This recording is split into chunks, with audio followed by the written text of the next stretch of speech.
आवृत्तियों के बढ़ने और घटने का क्रम समान है और ऐसी श्रेणी सममित श्रेणी कहलाती है और ऐसी श्रेणी में विषमता का अभाव पाया जाता है। ऐसी श्रेणी में विषमता बिल्कुल नहीं होती है और इस श्रेणी में समांतर माध्य, मध्य का और बहुलक का मान बिल्कुल बराबर आएगा। यानी जितना समांतर माध्य होगा उतनी ही मध्य का होगी और उतना ही बहुलक होगा।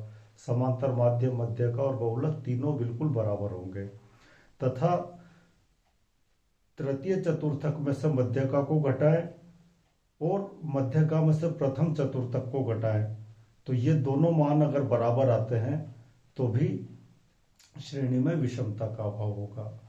और जिस श्रेणी में विषमता का अभाव होगा उस श्रेणी में आवृत्तियों को जब ग्राफ पेपर पर अंकित करेंगे तो ग्राफ में जो वक्र बनेगा वो घंटी के आकार का वक्र बनेगा।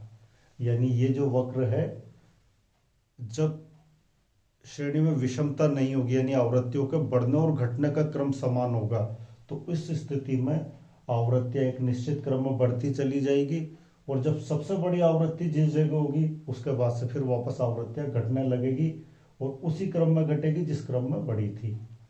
तो जो ग्राफ पेपर पर वक्र अंकित होगा वो होगा घंटी के आकार वाला बेल शेप कर्व, घंटी का आकार वाला वक्र, और ये कहलाएगा प्रसामान्य आवृत्ति बंटन या सममित आवृत्ति बंटन या समान आवृत्ति बंटन। और समान आवृत्ति बंटन या सममित आवृत्ति बंटन या प्रसामान्य आवृत्ति बंटन में विषमता नहीं पाई जाएगी। और इसकी जो विशेषताएं हैं, सबसे पहली इसमें जो वक्र बनेगा ग्राफ पेपर पर आवृत्तियों को अंकित करने के बाद वो घंटी का आकार वाला बनेगा। इसमें समांतर माध्य, मध्य का और बहुलक के मान बिल्कुल समान होंगे और क्वार्टाइल थर्ड और मध्यका का अंतर तथा मध्यका और क्वार्टाइल फर्स्ट का अंतर बराबर होगा। बहुलक वाली स्थिति में बहुलक मूल्य या बहुलक वर्ग से पहले वाली आवृत्ति और बहुलक मूल्य या बहुलक वर्ग के बाद वाली आवृत्ति दोनों का जो अंतर है वो 0 होगा। इसके अलावा समांतर माध्य, मध्यका और बहुलक से लिए गए विचलनों का जोड़ 0 होगा। यदि ये सब विशेषताएं या ये सब बातें जिस आवृत्ति बंटन में पाई जाएगी उस आवृत्ति बंटन में विषमता बराबर 0 होगी, विषमता नहीं होगी, विषमता का अभाव होगा। ये तो है पहली स्थिति, विषमता का अभाव। दूसरी स्थिति है धनात्मक विषमता, यानी जब आवृत्तियों के बढ़ने और घटने का क्रम असमान होगा और ये असमानता जितनी अधिक होगी, ये असममितता जितनी अधिक होगी, विषमता उतनी ही अधिक पाई जाएगी। और इसमें भी 2 स्थितियां हैं। आवृत्तियों के बढ़ने और घटने का जो क्रम है उनमें जितना अंतर है, उनमें जितनी असममितता है, उनमें जितनी विषमता है वो धनात्मक हो सकती है या ऋणात्मक हो सकती है। जब समांतर माध्य मध्यका से बड़ा हो और मध्यका बहुलक से बड़ी हो, यानी समांतर माध्य, मध्यका और बहुलक में सबसे बड़ा मूल्य समांतर माध्य हो और बहुलक सबसे छोटा हो, तो ऐसी स्थिति में धनात्मक विषमता होगी। और इस स्थिति में आवृत्तियों को ग्राफ पेपर पर अंकित करेंगे तो जो वक्र बनेगा वो वक्र बनेगा दाहिनी ओर झुकाव वाला। यानी वक्र सबसे बड़ी आवृत्ति के आने के बाद जो वक्र का झुकाव होगा वो दाहिनी ओर होगा। जब वक्र का झुकाव दाहिनी ओर हो तो धनात्मक विषमता पाई जाएगी। जब समांतर माध्य, मध्यका और बहुलक में समांतर माध्य सबसे बड़ा हो और बहुलक सबसे छोटा हो तो धनात्मक विषमता पाई जाएगी।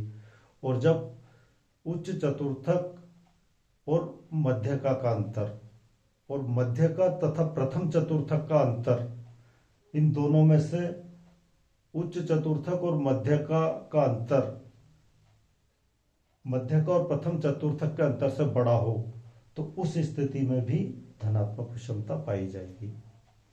ये जो संकेत है ये है मोर देन का, यानी x bar more than m more than z,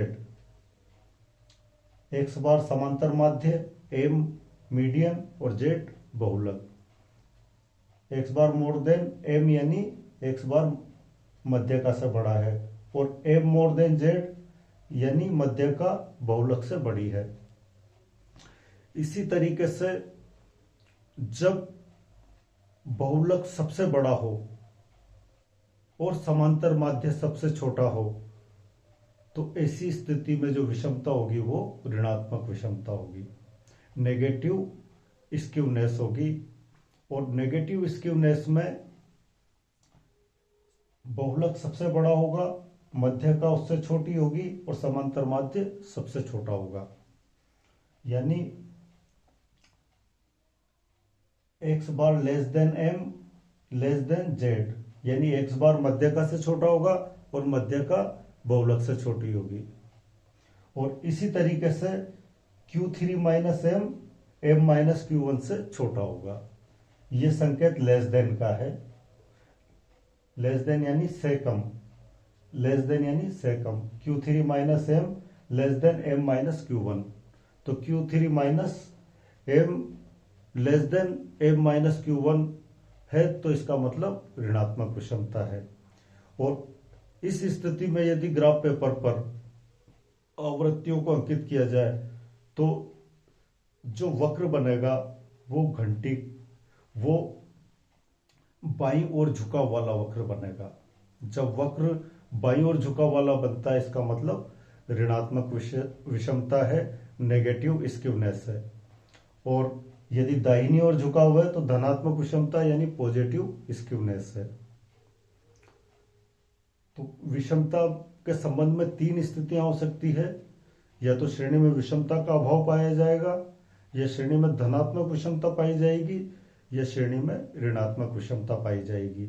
और सामान्य रूप में जो विषमता का अर्थ है वो है श्रेणी में आवृत्तियों के बढ़ने और घटने के क्रम में असमानता या असमितता। और यह आवृत्तियों के बढ़ने और घटने के क्रम में जो असमानता और जो असमितता है वही विषमता कहलाती है। और आवृत्तियों के बढ़ने और घटने के क्रम में असमानता और असमितता जितनी अधिक होगी विषमता उतनी ही अधिक होगी। ये तो श्रेणी में विषमता के संबंध में स्थितियां होगी, विषमता का अर्थ हो गया।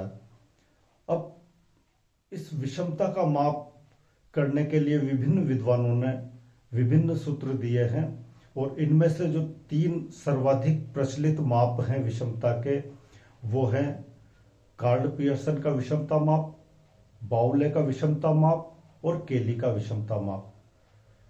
कार्ल पियर्सन का विषमता माप समांतर माध्य और बहुलक के संबंधों के आधार पर है और बाउले का विषमता माप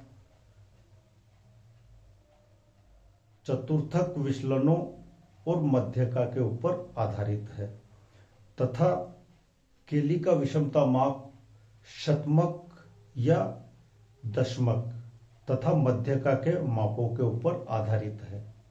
और ये विषमता के माप दो तरह के ज्ञात किए जाएंगे, निरपेक्ष माप और सापेक्ष माप। यदि एक ही श्रेणी का विषमता माप ज्ञात करना हो तो निरपेक्ष माप ज्ञात किया जाएगा, और जब दो या दो से अधिक श्रेणियों के विषमता मापों की तुलना करनी हो तो उस स्थिति में सापेक्ष विषमता का माप ज्ञात किया जाएगा। सापेक्ष विषमता के माप में विषमता का गुणांक ज्ञात किया जाएगा। इन तीनों विषमता के मापों को हम अगले वीडियोज में विस्तार से बताएंगे।